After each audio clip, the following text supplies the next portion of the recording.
देखिए, सबसे बड़ी बात ये है कि आज माननीय न्यायालय के द्वारा लालू जी, तेजस्वी जी, श्रीमती राबड़ी देवी जी, मीसा भारती जी और अन्य लोगों को जो राहत दी गई है और जो ज़मानत मिला है, ये खुशी की बात है।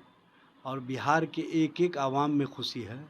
खुशी इस बात के लिए है कि गरीबों की बात करने वाला, मज़लूमों की बात करने वाला, शोषितों वंचितों की बात करने वाला को जिस तरह से राजनीतिक साजिश के तहत केंद्र की सरकार एजेंसियों के माध्यम से परेशान कर रही थी और कहीं न कहीं जो उनका राजनीतिक हित साधने का साजिश था, वो साजिश विफल हुआ। और माननीय न्यायालय से जो आज राहत मिली है, ये कहीं न कहीं उसी तरह से है कि गरीबों की दुआ लगी और गरीबों की जो चाहत थी कि हमारे नेता हमारे बीच में मजबूती के साथ हमारे जो अधूरे कार्य हैं उसको आगे बढ़ाने का काम करें।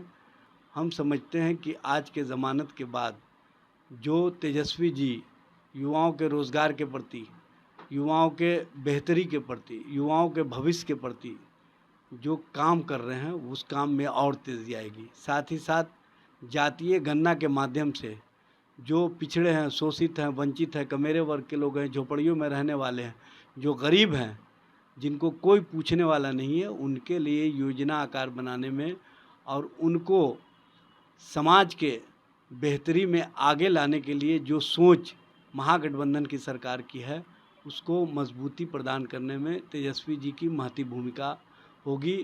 और इससे गरीबों की बात जो सरकार स्तर तक पहुंचनी चाहिए, वो सरकार के माध्यम से काम दिखेगा।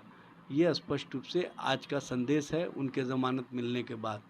और इससे एक बात और साबित होता है कि सत्य परेशान हो सकता है, पराजित नहीं हो सकता है। आज सत्य की जीत हुई है और जो लालू जी, तेजस्वी जी गरीबों के लिए काम करते हैं, वो दुआ लगी है। लेकिन इससे पहले बीजेपी कह रही थी कि 4 तारीख को तेजस्वी यादव जेल चले जाएंगे, लेकिन आज वो देखिए, भारतीय जनता पार्टी अब न्याय और न्यायिक प्रक्रिया को भी अपने अनुसार ढालना चाहती है। एजेंसियों को तो अपने अनुसार कहीं ना कहीं इस्तेमाल कर ही रही है, लेकिन न्यायालय की निष्पक्षता, न्यायालय का जो लोगों पर विश्वास है, वो आज के इंसाफ से स्पष्ट रूप से दिखा और लोगों का विश्वास और बढ़ा है, मजबूती से बढ़ा है। और लोगों को जो न्यायालय पर पहले से भरोसा था, उस भरोसे में और इजाफा हुआ। जिस तरह से जातीय जनगणना को देखते हुए अभी कहीं कहीं विरोध भी हो रहा है। देखिए, कहीं कोई विरोध नहीं है। भारतीय जनता पार्टी शुरू से इस मामले का विरोध कर रही थी। भारतीय जनता पार्टी कभी नहीं चाहती थी कि जातीय गणना हो और भारतीय जनता पार्टी जिस तरह की राजनीति कर रही थी, उस राजनीति का पोल खुल चुका है। जब कोर्ट से मामला स्टे हुआ तो भारतीय जनता पार्टी के कार्यालय में मिठाइयाँ बंटी और भारतीय जनता पार्टी पिछले दरवाजे से इस मामले को कहीं ना कहीं रुकवाने का प्रयास कर रही थी। इसी के तहत जब माननीय सर्वोच्च न्यायालय में मामले गए तो पहले अटॉर्नी जनरल तुषार मेहता के माध्यम से कहा गया कि राज्य सरकार नहीं करा सकती है। शाम होते होते जब उनको लगा कि पटना उच्च न्यायालय के फैसले के अनुसार कहीं हमारे खिलाफ फैसला नहीं चला जाए, इसलिए शाम होते होते कहे कि जो एफिडेविट दिया गया था गलती से चला गया है, राज्य सरकार चाहे तो करा सकती है। ये दोहरी नीति और दोहरी सोच भारतीय जनता पार्टी की जो थी, उसकी पोल खुल गई है। अब भारतीय जनता पार्टी उसको दूसरी दिशा की ओर भटकाना चाहती है, दूसरी दिशा की ओर मोड़ना चाहती है, लेकिन अब चाहकर भी वो सच और सच्चाई से, तथ्यों से लोगों को दूर नहीं कर सकती। और तथ्य तो ये है कि जो जिसकी जितनी जनसंख्या है उसको उसका उतना अधिकार मिले, इसके लिए जो महागठबंधन सरकार काम कर रही है और उनको हक और अधिकार के प्रति जो संकल्पित है और सबको न्याय और न्यायिक व्यवस्था में हम जो लाना चाहते हैं, वो स्पष्ट रूप से हमारी सरकार की सोच दिख रही है। लेकिन कहा जा रहा है कि मोदी सरकार केंद्र में रोहिणी आयोग लागू करेगी।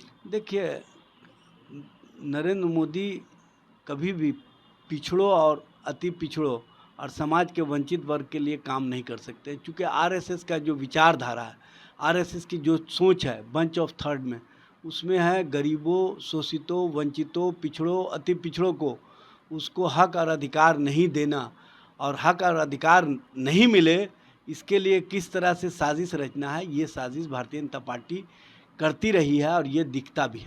अगर ये वीडियो पसंद आई और वह बिहार के राजनीति और बिहारियत से सरोकार रखेनी तो सब्सक्राइब बटन दबा के चैनल के सब्सक्राइब कर ली।